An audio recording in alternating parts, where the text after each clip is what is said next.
Dear brothers and sisters, Allah subhanahu wa ta'ala says in Surah Al-Isra verses 26 and 27, وَآتِ ذَا الْقُرْبَى حَقَّهُ وَالْمِسْكِينَ وَابْنَ السَّبِيلِ وَلَا تُبَذِّرْ تَبْذِيرًا إِنَّ الْمُبَذِّرِينَ كَانُوا إِخْوَانَ الشَّيَاطِينِ وَكَانَ الشَّيْطَانُ لِرَبِّهِ كَفُورًا. Allah subhanahu wa ta'ala in these two verses says, in the meaning of that we have to give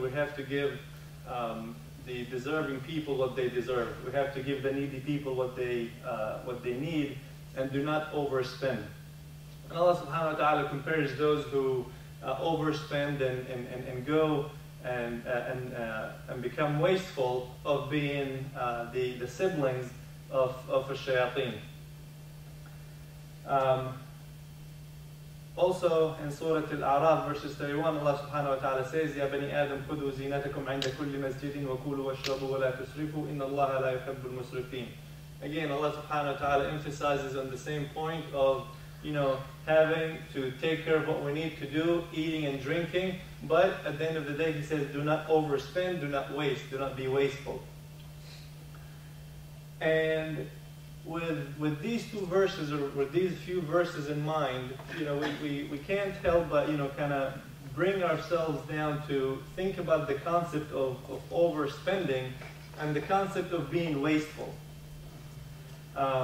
This, unfortunately, has taken us to a level where we have lost connection with Allah subhanahu wa ta'ala.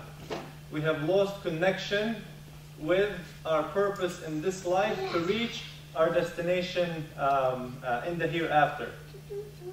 And there are multiple things that, unfortunately, as we continue in our journey in this life, we tend to be wasteful of, and we tend to lose the true meaning behind those different activities or different celebrations that we have.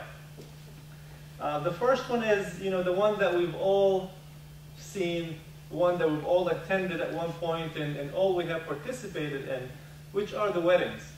Allah subhanahu wa ta'ala says in Surah Al-Rum, وَمِنْ آيَاتِهِ أَنْ خَلَقَ لَكُم مِّنْ أَنفُسِكُمْ أَزْوَاجًا لِتَسْكُنُوا إِلَيْهَا وَجَعَلَ بَيْنَكُم مَّوَدَّةً وَرَحْمَةً. From one of the signs that Allah subhanahu wa ta'ala has given us is that He created this love and tranquility relationship between the husband and the wife. And for that to become true and for that to become successful, one of the key elements to it is that, we have to start it from the beginning. So what we do these days, unfortunately, and I'm sure we've all seen it at one point or another, is that we have become so wasteful in our weddings. We have become so indulged and so connected to the external meaning of weddings that we really lost the true meaning of getting married. I'm sure probably within the last year or two, we've all attended a wedding of some sort.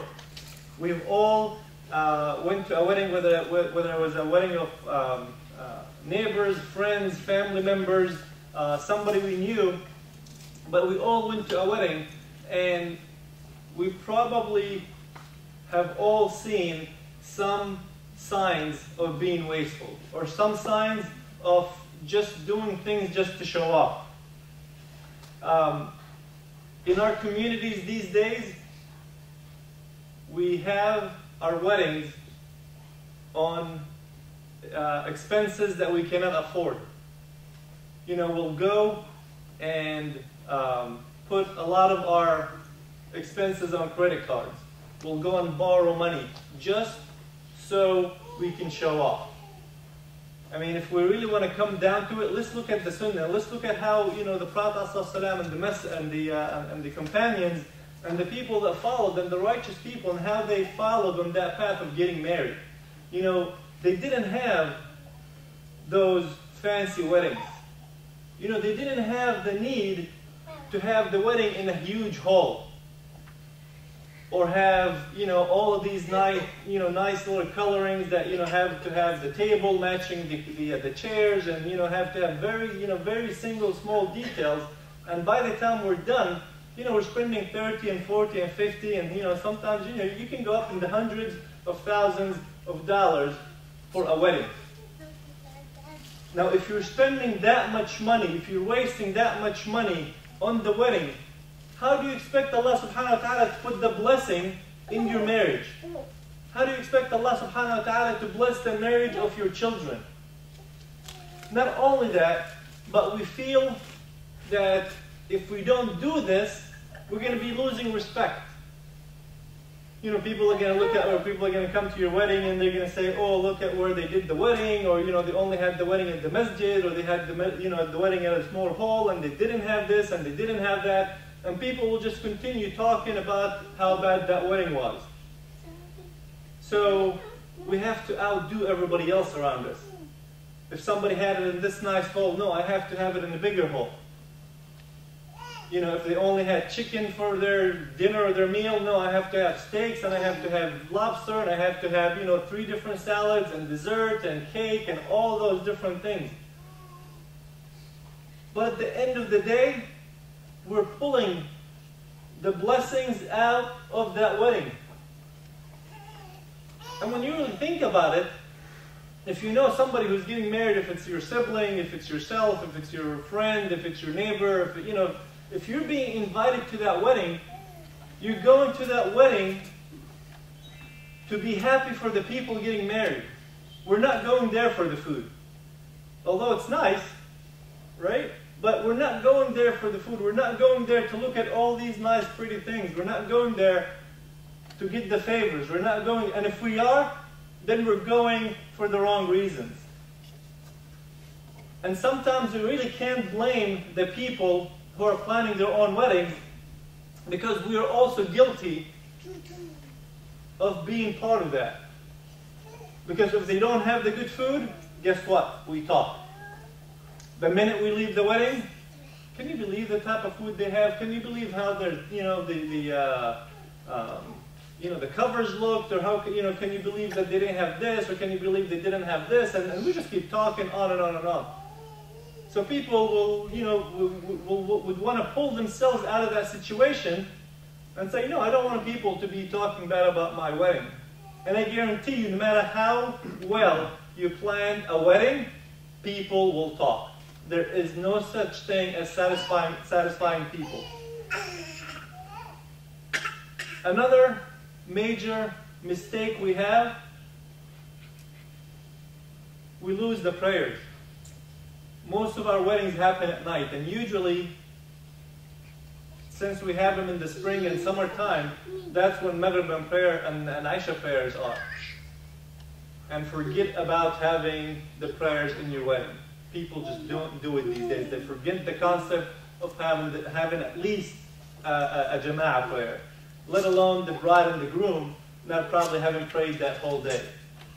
And we all tend to put those exceptions. So we really have to pull ourselves. I mean, the minute we start, instead of planning a life together for the sake of Allah subhanahu wa ta'ala, we start pulling the blessings out of our life before we even have started it. We're always trying to outdo the people around us. We're always trying to outdo every single part of the wedding.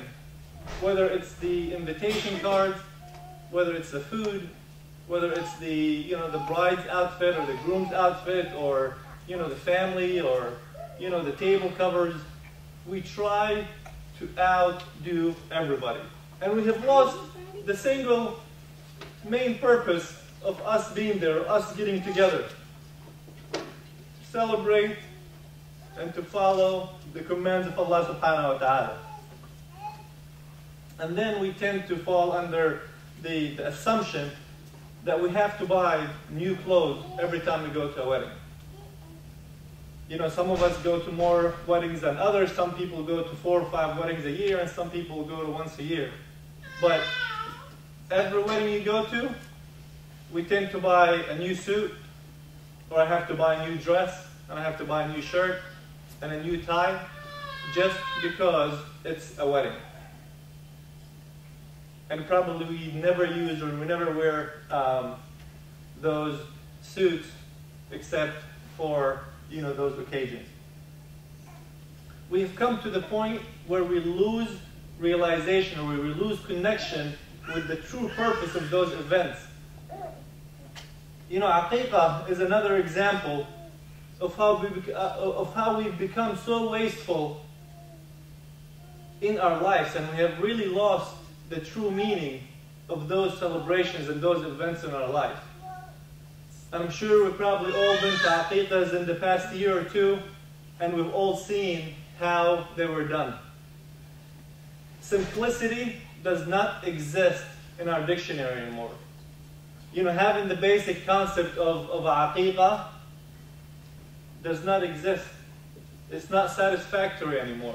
It's not acceptable anymore. Our community rejects simplicity. We're rejecting the basic concept of just having basic. Just being there to be happy with the people. If you're invited for aqiqah, just go there and be happy with the people. If you're invited for a wedding, just go there and be happy for the people. Forget about the looks. Forget about the external image that we tend to enforce on those things. Same thing with visiting people. Whether it's visiting your friends, visiting your family members, keeping that kinship relationship going on, relatives, friends, co-workers, other fellow brother Muslims or Muslim brothers and sisters. The concept of us visiting them to check up on them, almost non-existence anymore. Why do I visit people? Because they visited me last week or they visited me the week before. Somebody invited me for dinner, now I have to turn around and invite them again for dinner. They invited me over for tea, now I have to invite them over for tea. God forbid you invite them twice without them having to invite you back. Or you going there without having to invite and vice versa. We have lost the true meaning of our religion. We have become so indulged. We have become so, embedded into the love of the pleasures of this dunya over anything else that Allah subhanahu wa ta'ala has given us. Eid. Tomorrow is Eid al-Adha. Tomorrow is the day where Ibrahim alayhi salam was willing to sacrifice his son. Sacrifice his son. Think about the concept of sacrificing your own son. What does that mean? If you have children, think about giving up one of your children. Don't even think about slaughtering them. Think about just giving them up. Giving them up for adoption. If you have a younger brother, think about giving him up for adoption. But yet, when we come to Eid, we know nothing about sacrifice. We have done nothing about sacrifice. The concept of sacrifice doesn't exist in our community anymore. We tend to justify everything that we do. We tend to justify why we're eating the way we're eating. We tend to justify the way or the things that we're drinking. We tend to justify why I'm spending $500 and $600 and $700 on clothes every year. Actually, probably that's lowballing. Thousands of dollars probably is how much we spend on clothes every year. We have to have, 5 or 6 different gym shoes. We have to have, 5 or 6 different dressy shoes. We have to have, we have to keep replacing our cars. We have to keep replacing, the furniture in our house. We have to keep replacing everything. And why? Because we get tired of it. But then where is the part about where I sacrifice my own pleasures? Where's the part where I sacrifice my own temptations for the sake of helping the people who need help? Think about the things that you really do on a daily basis. Think about, the amount of, drinks that you drink, coffee, whatever it is that you're drinking. Think about the amount of times and the amount of money you spend on eating outside, or the amount you spend on going on vacations, or the amount you spend on, whatever it is that you do. And think about giving that up. Think about giving that up for the sake of Allah subhanahu wa ta'ala. Tomorrow's Eid al-Adha, the day celebrating sacrifice. Between tomorrow and the following Eid al-Adha, think about something that you want to sacrifice. So next year, when Eid al-Adha comes, you can feel proud that you have sacrificed something. As simple as not going out to eat once a week. If you go out to eat at lunch for work 5 days a week, give up 1 day.